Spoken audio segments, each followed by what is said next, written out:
The Music and News Authority is now broadcasting in different major cities in the Philippines.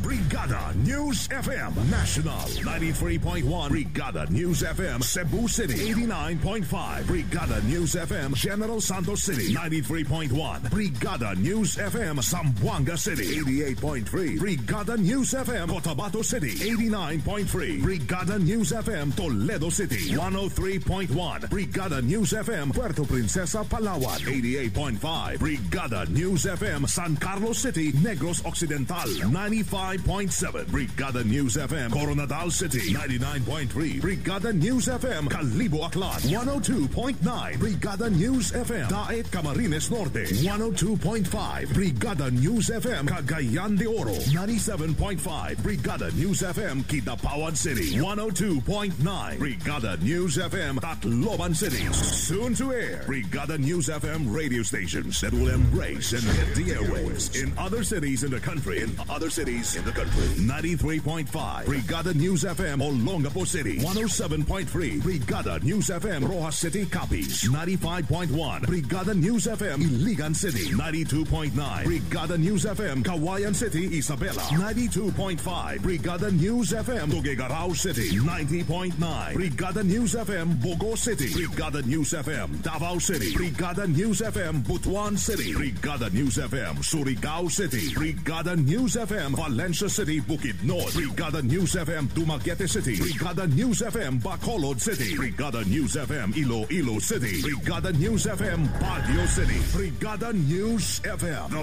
Music and News Authority, Brigada Mass Media Corporation, now invading the nationwide broadcasting scene. And will soon have its mark in Philippine radio. One time, the new Filipino time, 12:02 ng tanghali, mga kabrigada. That time check was brought to you by DriveMax Adult Herbal Capsule. Tatagal ka ba? Siksik sa mga bagong balita, rinig sa buong bansa. Narito na ang Brigada Balita Nationwide sa tanghali. Ang programang ito ay hatid sa inyo ng DriveMax Adult Herbal Capsule. Tatagal ka ba? Brigada Balita Nationwide sa tanghali. Brigada News Headlines. Sa ulo ng mga balita, martial law claims extension. Welcome sa Commission on Human Rights. Sorry ni Senator Marcos sa Aquino Family versus Human Rights Victim, epektibo. Yusek Herbosa, ginagalang na ang DOH revamp. Dilima ng inayang naman sa pagkamatay ng testigo sa Maguindanao Massacre. At supplemental budget, ipapasertipikang urgent kay Pangulong Aquino. Brigada Balita Nationwide sa tanghali. Siksik sa mga bagong balita. Brigada Balita Nationwide.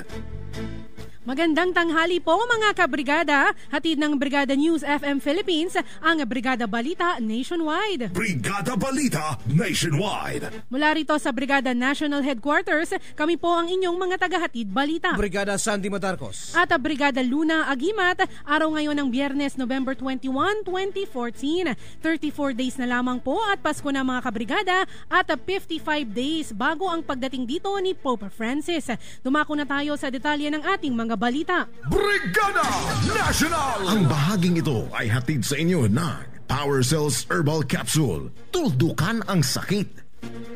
Welcome umano sa Commission on Human Rights ang desisyon ng Senado na pagpapalawig ng deadline para sa mga martial law victims na makapaghain ng reparation na claims mula sa pamahalaan. Sa panayam ng Brigada News FM kay CHR Chairperson Loretta Ann Rosales, inihayag ng opisyal na ito ay malaking hakbang sa panig ng gobyerno na mabigyang hustisya ang mga biktima ng mga paglabag sa karapatang pantao noong Marcos regime. Maaalala na unang nagpaso ang application process noong November 10. Sa ngayon umano ay may kabuang 46,985 claims na ang naisumite sa Human Rights Victims Claims Board o HRVCB.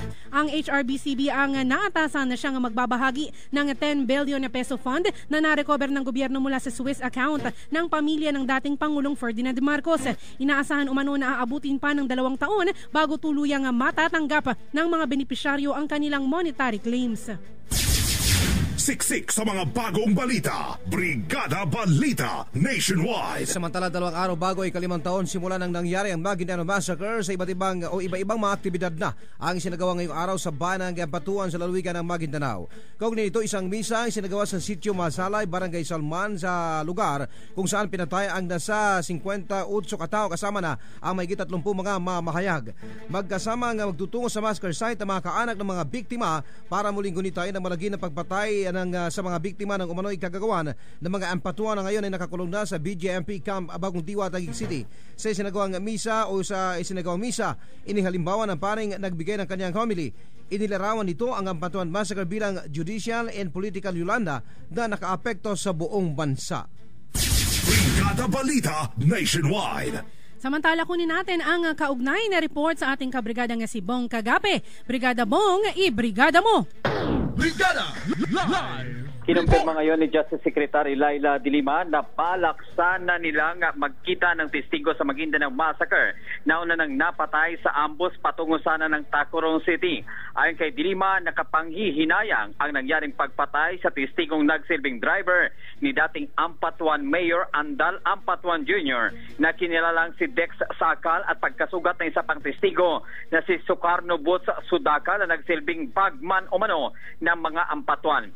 Napagalaman na nakatakda sana makipagkita ang testigo sa abogado upang maipasok bilang testigo kontra sa mga Patuan ang itinuturong nasa likod ng pagpatay sa 58 katao noong Nobyembre 23, 2009 sa bayan ng Ampatuan sa lalawigan ng Maguindanao. Sa kabila nito, tiniyak naman ang kalihim na matibay pa rin ang kasong ipinaglalaban para makamit ang hustisya sa mga biktima ng malagim na krimen. Kasabay naman ang 5 taong paggunita sa Maguindanao Massacre sa darating na Nobyembre 23 ay mensahe naman ang kalihim sa mga kaanak ng mga biktima na pinagtutuunan ng pansin ng gobyerno ang nasabing kaso, lalo na't mismong siya ang siyang nangangasiwa sa kaso sa ilalim na rin ng sala ni Judge Jocelyn Solis Reyes ng Quezon City Regional Trial Court Branch 221. Para sa Brigada Balita Nationwide, Brigada Joffrey Bong Kagape, Brigada News. Siksik sa mga bagong balita. Brigada Balita Nationwide. Samantala, malaki umano ang tulong para humilom ang sakit at sugat na nangyari sa pagpatay sa magulang ni Pangulong Benigno Aquino III sakaling gawin umano ni Senator Bongbong Marcos Jr. ang paghingi ng patawad sa pamilya Aquino, lalo na sa mga biktima ng human rights violation. Sa panayam ng Brigada News FM kay Commission on Human Rights Commissioner Eta Rosales, sinabi nito na wala namang away sa pagitan ng dalawang pamilya kundi ang human rights violation. Ayon kay Rosales na dapat kusang loob at katanggap-tanggap ang kanyang paghingi ng paumanhin dahil sa nagawang kasalanan ng kanyang ama na si dating President Ferdinand Marcos sa mga nabiktima ng karapatang pantao. Sa ganitong paraan anya ay posibleng magkaroon pa ng maayos na samahan at unti-unti nang humilom ang sakit at pighati ng pamilya Aquino at ng mga biktima ng human rights violation. Dapat hindi para sa nalalapit na eleksyon ang magiging interes ng pagpapatawad kundi para sa kapakanan ng maraming mga biktima noong Marcos regime. Brigada Balita Nationwide. Samantala mga kabrigada, puntahan natin ang report ng ating kabrigadang Leo Navarro Malegdem mula dyan sa Palasyo. Palasyo nagpabunta ng good luck kay Representative Manny Pacquiao. Brigada Leo, i-brigada mo! Brigada Live Report! Nakikisa nga ang Malacanang sa paghahangad ng buong sampayanan ng tagumpay ng pambansang kamaulan si Congressman Manny Pacquiao sa kanyang laban kay Chris Algieri sa Linggo, November 23 na isasagawa sa Macau. Ito ang pahayag ni Presidential Communications Operations Secretary Sonny Coloma sa panayam ng Brigada News FM. Sinabi ni Coloma na nawa ay pagpalain ng Panginoon na magkaroon ng sapat na lakas at gilat si Pacquiao upang maipanalo niya ang kanyang laban at muling mag-uwi ng ibayong karangalan sa bansa. Ang palasyo ay makikiseding mag-aabang at manonood sa laban ni Congressman Pacquiao sa araw ng Linggo. Report mula sa palasyo ng Malacanang para sa Brigada Balita Nationwide, Brigada Leo Navarro Maligdem, Brigada News.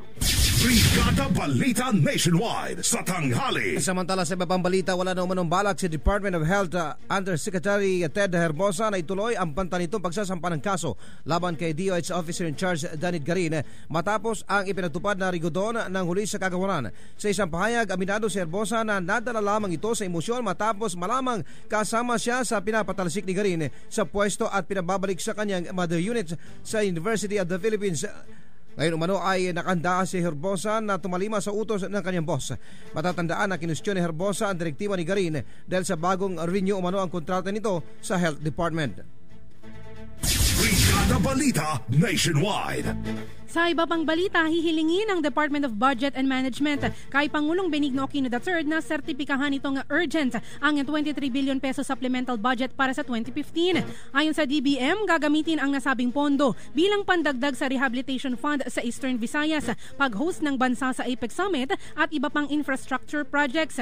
Ipinaliwanag ni Presidential Communications Operations Sonic Coloma na base sa ipinasang proposal sa Kongreso ni Budget Secretary Butch Abad, gagamitin ang nasabing pondo para sa mga crucial development initiatives sa susunod na taon. Kabilang dito ang 16.4 billion pesos na mapupunta sa mga bagong priority initiatives, 9.5 billion pesos sa Yolanda Reconstruction and Rehabilitation Program, habang 1.44 billion pesos na nalalabi mula sa nasabing dagdag pondo ay gagamitin sa mga key projects sa paghahanda para sa hosting ng bansa sa APEC Summit. Brigada Balita Nationwide sa tanghali. Samantala, lalo pang pinagting ng Armed Forces of the Philippines ang pagtugis sa mga miyembro ng Bangsamoro Islamic Freedom Fighters. Gaya na lamang na operasyon kontra sa New People's Army. Inihayag ni AFP Chief of Staff General Gregorio Pio Katapang, hindi nila titigilan ang BIF matapos ang sunod-sunod na pag-atake at pagpapasabog ng mga ito sa bahagi ng North Cotabato. Ayon kay Katapang, ang BIFF ay itinuturing nilang spoiler dahil ang pag-asik nito ng karahasan ay para lamang guluhin ng kasunduang gobyerno at Moro Islamic Liberation Front. Bukod dito, sinabi ng opisyal na ang mga pag-atake ng BIFF ay isa ring malinaw na diversionary tactics para iligaw ang atensyon ng mga tropang tumutugis dito. Napagalaman na ang BIFF ay nagkakandong umano ng mga notorious na terorista at deklaradong taga-suporta ng Islamic State of Syria and Iraq o ISIS. Noong November 16, ang BIFF ay nagpasabog ng improvised explosive device sa isang paralan sa bayan ng Kabakan kung saan isa ang patay habang halos 20 naman ang nasugatan. Brigada Balita Nationwide.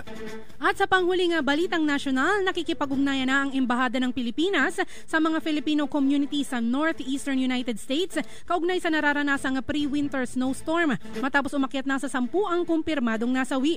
Batay sa abiso ng National Weather Service, inaasahan umano ang zero visibility sa lansangan at may kasama pang pagkulog at pagkidlat. Sa ngayon ay deklarado na ang state of emergency at travel bans sa Western New York State matapos magbagsakan na ang mga bubong ng mga kabahayan sa kapal ng snow. Karamihan umano sa mga fatalities ay mula sa Niagara County at Boston Town ng Erie County. Kanselado na rin ang laro ng National Football League. Brigada Balita Nationwide sa tanghali.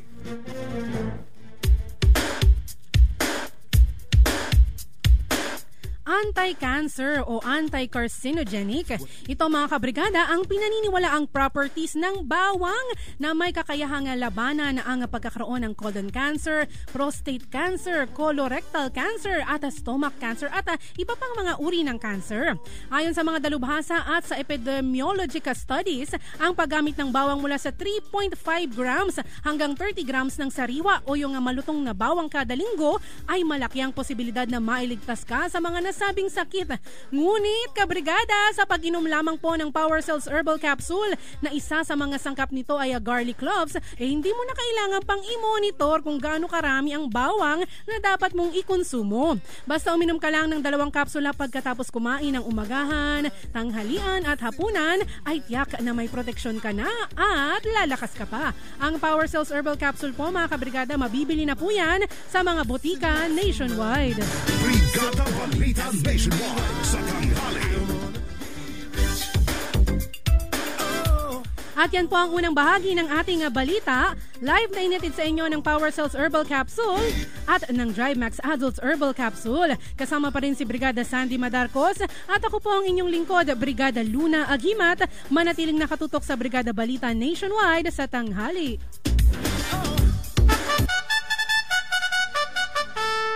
One time, the new Filipino time, 12:40 ng tanghali, mga kabrigada.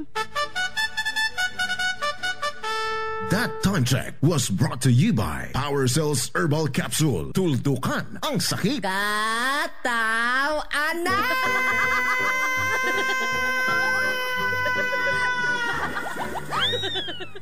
Hold up to! Walang kikilos na masama! Itaas ang kamay! Sandali lamang po, boss. Kung hindi po kami kikilos, paano namin itaas ang kamay namin? Bingi ka pala eh. Ang sabi ko, itaas ang kamay. Ilabas ang pera at lahat ng alahas. Kaya nga eh. Paano ngayon namin dudukutin ang pera namin at ang alahas kung nakatas ang kamay namin? Loko-loko ka rin, ano? Alam mo, nakakainis ka na. Babarilin na kita. Ayan, nagtatanong ka na naman. Kanina, hold up lang. Ngayon, mamamaril ka na? Walang hiya ka talaga. Bababa na po ako. Ay, mabuti pa nga. Ay, okay kayo. Nakakabahala kung may sakit ka na diabetes, cancer, lung problem, kidney failure, at iba pa. Namangayayat na ako dahil sa sakit ko. Kailangan mo ng proteksyon kasama ang regular medication upang labanan ang mga sakit. Power Cells Herbal Capsule. Taglay ng Power Cells ang natural na mga sangkap tulad ng garlic, cayenne pepper, mustard seed at cinnamon bark. Kaya para sa buong pamilyang protektado, Power Cells Herbal Capsule. Power Cells Herbal Capsule. Mabibili sa mga butika. No approved therapeutic claims. Umaga pa lang. Tutok sa araw. Pero sa pagmamaneo, di umayaw. Ay, overtime pa sa opisina. Sa maghapong performance sa trabaho, paano naman si Mrs. niyan? Pa, ligo lang ako ha. Ay, naku. Tinulugan na naman ako. Wala nang time kay Mrs.? Mag-exercise ka kasi, kumain ng tama at mag-Drive Max Herbal Dietary Supplement Capsule na may tongkat ali, ginseng at ginkgo biloba. Pa, ligo lang ako ha. Ready ka ba? Anytime.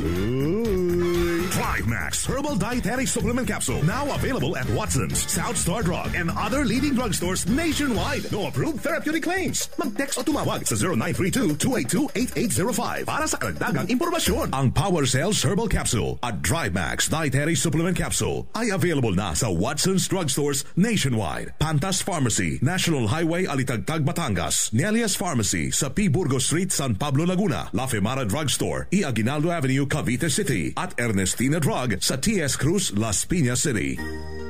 Ngayong panahon ng tag-ulan, linisin ang inyong kapaligiran upang maiwasan ang pagbabara ng mga kanal at kalsada. Kabrigada, maging responsable. Nang sa huli, di tayo magsisi. Isang paalala mula sa Power Cells Herbal Capsule at ng Brigada News FM, the Music and News Authority.